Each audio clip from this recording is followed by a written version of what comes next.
conservation story in North America is an inspiration around the world, and hunters are at the core of that conservation story. One thing I encourage everyone who wants to get into hunting to do is to research your local conservation organizations. I've been hunting for approximately 6.5 years, and since then I've introduced a number of people into the hunting community, and I just recently started hunting with my dad on the Navajo Nation. As hunters, we're taught since we took hunter education to know your target and beyond, to make sure that if you happen to miss or if you shoot entirely through an animal, that bullet won't harm anything else. Well, this now takes a new dimension and new food for thought, because it's not just what's immediately behind that animal, but what happens to that gut pile or that carcass that's left in the field. We own that bullet from the time it leaves our barrel and beyond. And the beyond in this case comes back to information that I've learned as both a hunter and a biologist. This specifically pertains to scavenging wildlife that make a living by scavenging the remains of animals that are found dead in the field. Through our studies, and not just our own, but many others, we're finding that there can be small bits of lead left in the remains of animals shot and left in the field. Whether it's small game, like prairie dogs, ground squirrels, rabbits, things like that, or whether it's large game, where we're shooting an animal and leaving its remains, commonly referred to as the gut pile, in the field.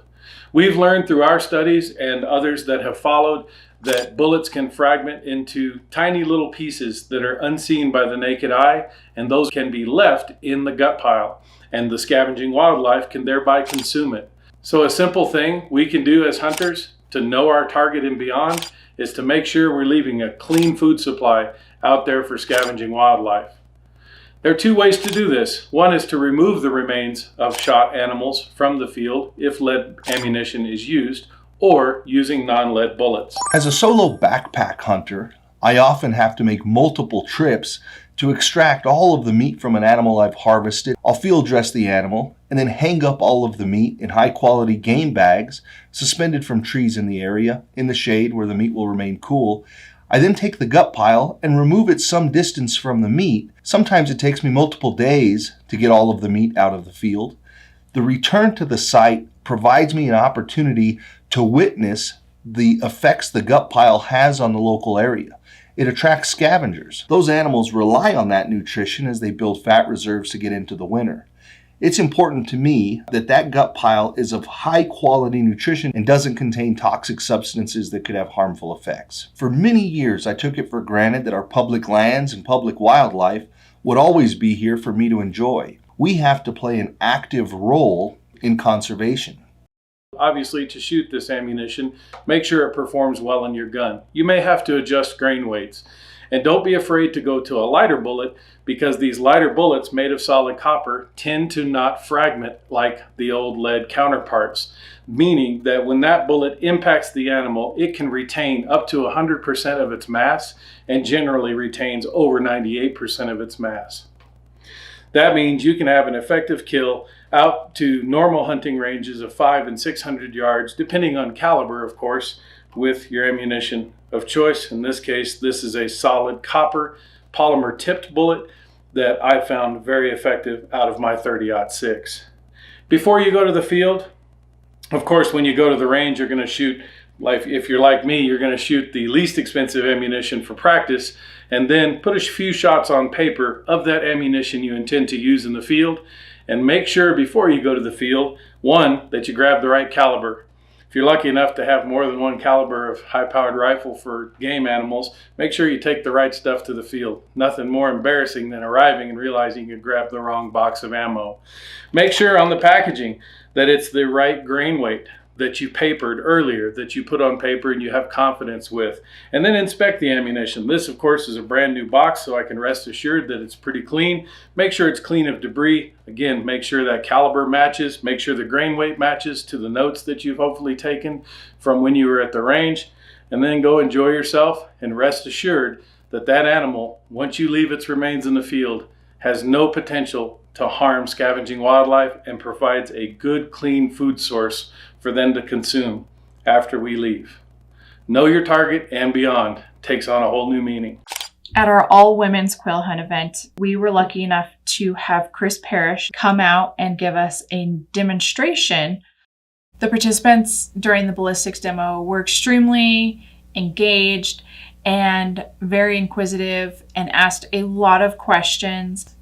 We also were lucky enough to tie it in because we had a falconer in our hunting camp, and he expressed the importance of using non-lead because of the possibility of his raptor getting lead poisoning. When the New Mexico Wildlife Federation team returned from the quail hunt in the Boot Heel, there was so much excitement and enthusiasm surrounding Chris Parrish's presentation and his education about the North American Non-Lead Partnership. That enthusiasm led me to contact Chris and request the opportunity to become a partner.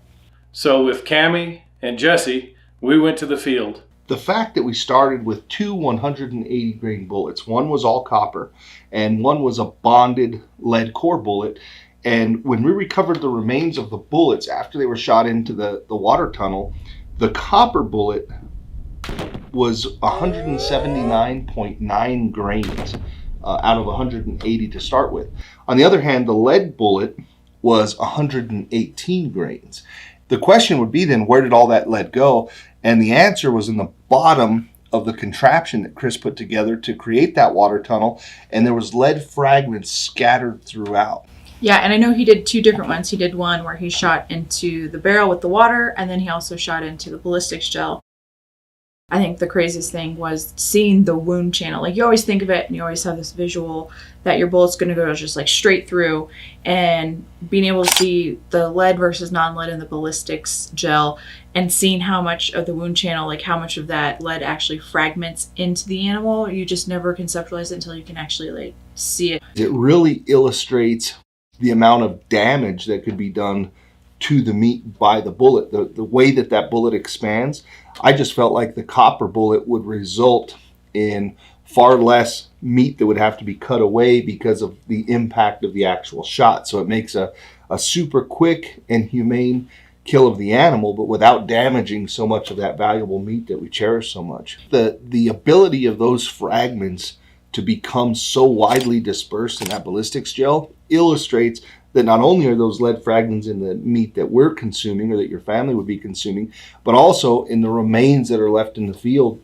that could potentially be consumed. Like when Tyler Sladen was talking about, he had his bird who had 4 parts per million just from 2 lead pellets that they found on x-ray. So it just gives you an idea of it doesn't take very much to poison the raptors in the field.